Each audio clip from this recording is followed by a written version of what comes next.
I'm Russ Milheim from the Direct. Hi. It's good to meet you. One of the first things I wanted to ask you Mhm. was I haven't seen Grover eat a single tin or aluminum can. Did the show change your diet? It did, unfortunately. Now it's mostly consisting of enchiladas, and banana bread, I think. Um, but so the props team came up with a fondant tin can, and I downed two of those things. And I'm pretty sure the fear was if they put those in the show, I wouldn't stop eating them. Um, so but I think also because a lot of younger kids are going to be watching the show, and we don't really want any 8-year-olds eating tin cans. So, um, yeah, we maybe went a little light on eating sharp metal objects.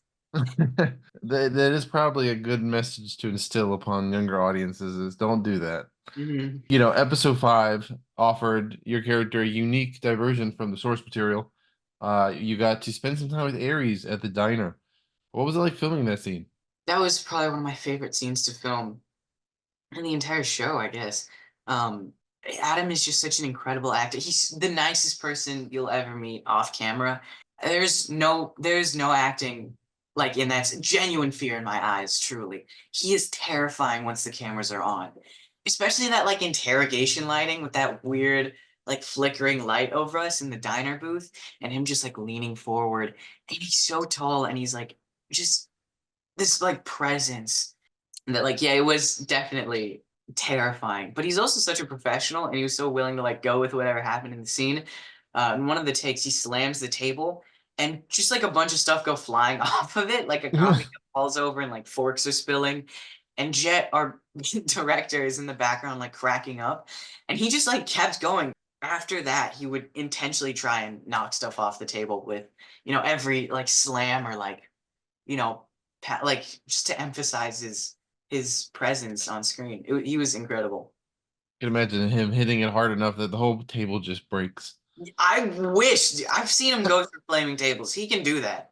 If Were you, I mean, it was great that you got that scene, but were you sad that you missed out on all the Waterland work?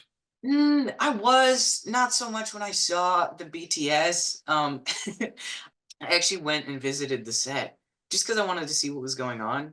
Um, and I saw the stuff that they were making Walker and Leah do, and I'm good staying dry, honestly. Thankfully, the water was warm, or so I've heard. Um, but yeah, I heard Walker got to like play around with like a portable jet. He just got to like swim around on one of those like those propeller things that you know what I'm talking about. Yeah. Um, so I guess I regret not getting to mess around with that, but that was an intense day for the both of them, and I think me being there would have kind of. I'm really glad that they got to have that moment. That's something I'm glad that they changed from the books is that they got to have that moment alone together. I mean, that scene is just heartbreaking every time I watch it. Like they killed it, and I think me being there would have taken away from that. So I'm glad that they got that kind of space and that time to just work together because I think that's very important for that scene. You got to spend a lot of time with Ares, I but did. if you could choose any of the other gods to have more scenes with, even if it's ones we haven't seen yet, who would you want it to be? Toby Stevens, just because how I've never met him. Regretfully, I've never heard the accent that Walker speaks so highly of. Also, Walker pointed this out to me. Apparently, he smells like incredible just all the time. Whatever like cologne he's wearing. Walker bought a bottle of like he asked Toby for it while he was working with him. He was like, "Dude, what cologne are you wearing? It smells great." And Toby like sent Walker like a small bottle of it, and Walker bought like a bunch more. And I don't know, I've never gotten the chance to work with him, and I think he's such an incredible actor. It's such like a presence too. And Lance Reddick is someone who I wish I could have worked with. I met him very briefly outside of his trailer, and he was just so, he was just so sweet. And I saw a lot of the foot, like I saw one of the dailies, I think, and he just kind of got it right. That presence, that in like that I guess just like childlike attention, like demand for attention that Zeus so often wields. But also had a maturity and like an age about it, which is, I don't know. I don't think anybody else could have done it the way that he did it. And yeah, I don't know. And also Virginia. I worked with her a bunch. I'm good for any opportunity to work with her more. Another unique moment Grover got was in the episode that just aired, where you got to meet Augustus, which Did isn't in the books. Can you talk about why you think that addition was a smart move for the show yeah, and for Ted. the character? He was a fantastic actor. He was so like he would just look at me and be like, "Hey, you can grab me if you want." He would he was such like a cool.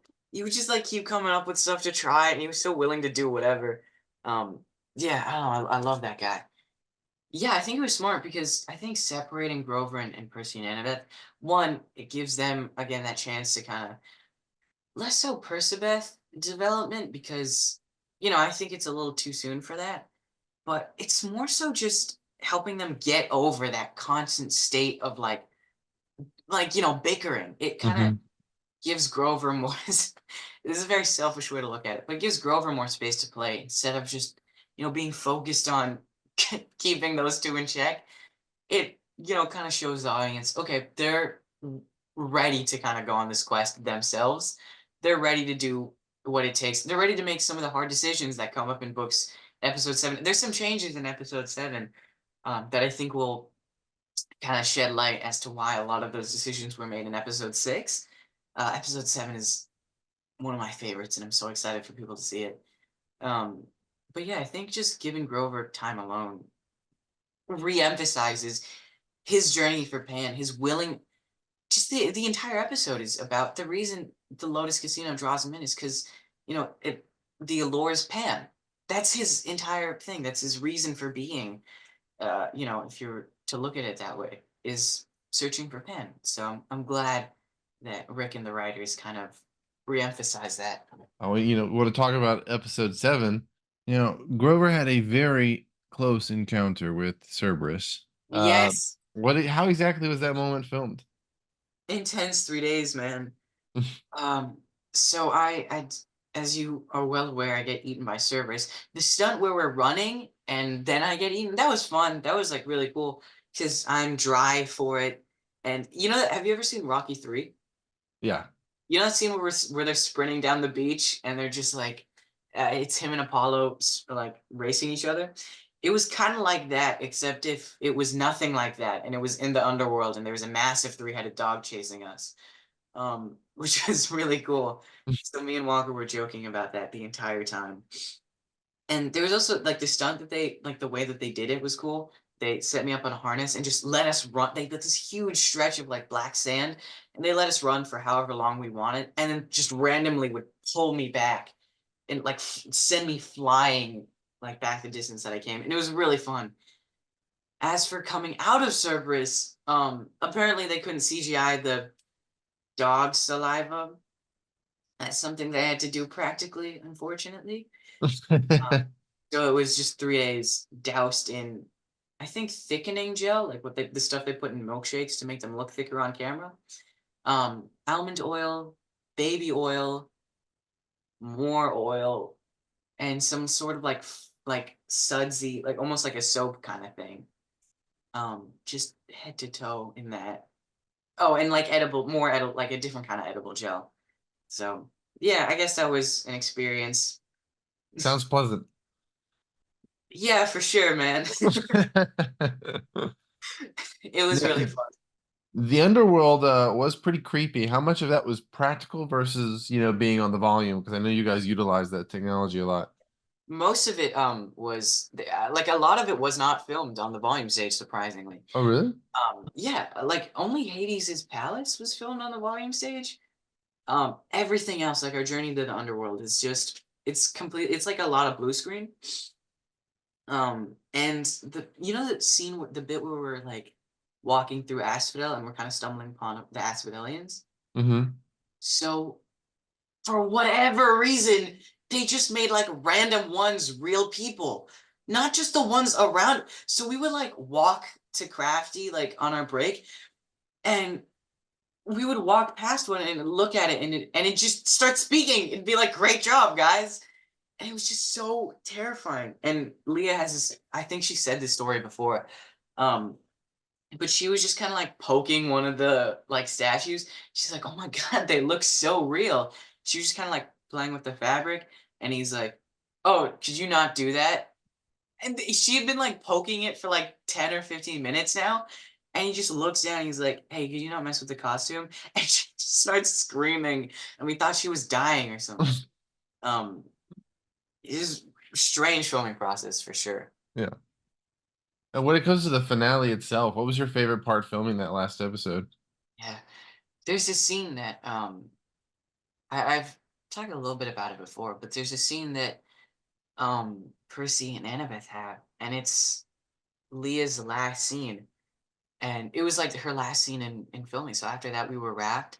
And so, emotions were kind of everyone was feeling a little bit tense. Um and she was like they were both incredible in that scene. And it was a little difficult for her, like because it's such a vulnerable scene. And anybody would have had trouble with it. Not that she had trouble with it, but she got into it like right away, like faster than I think I would have been able to, become vulnerable. And I don't know, she's just and she's giving that scene I'm talking about, right? I'm sorry, I Yeah. don't know why I'm explaining it to you. Oh, you're fine. The scene where she gives Walker the beads, that was just kind of because we were all stiff and we were all that was like one of our last days of filming. That was in that last week. And both Walker and Leah were just kind of they just kind of eased the tension for me. I guess no one else was feeling it, but I was, oh, this is, after this, it's different. And they were just so good in that scene. And I think, yeah, I don't Yeah. know. It's insane that, a 14-year-old, like two 14-year-olds were that good. Yeah.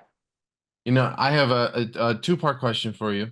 Mhm. One is I wanted to ask, assuming that you guys are renewed for another season, what are you most excited to see come to life from the Sea of Monsters? Mhm. And then for people who have read the book, and without giving much detail away, one day we're going to see more of Thalia.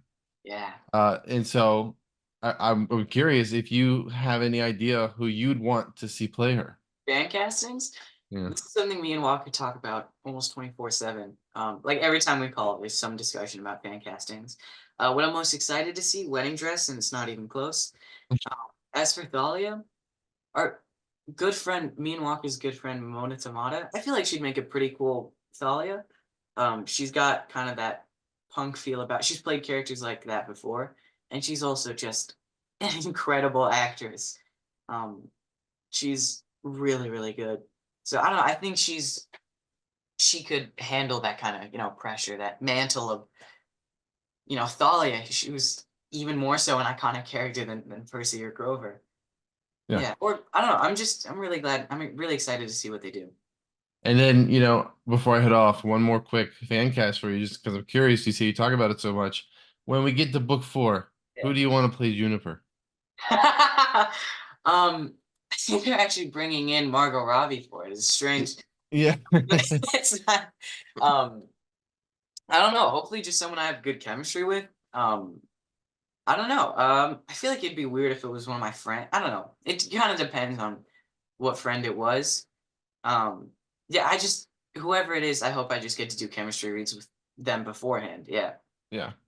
Well, thank you for talking with me about the show. I really appreciate it. I look forward to seeing more. I can only assume that you guys will get renewed and we'll get the whole shebang, all Here, 5 here's books. hoping.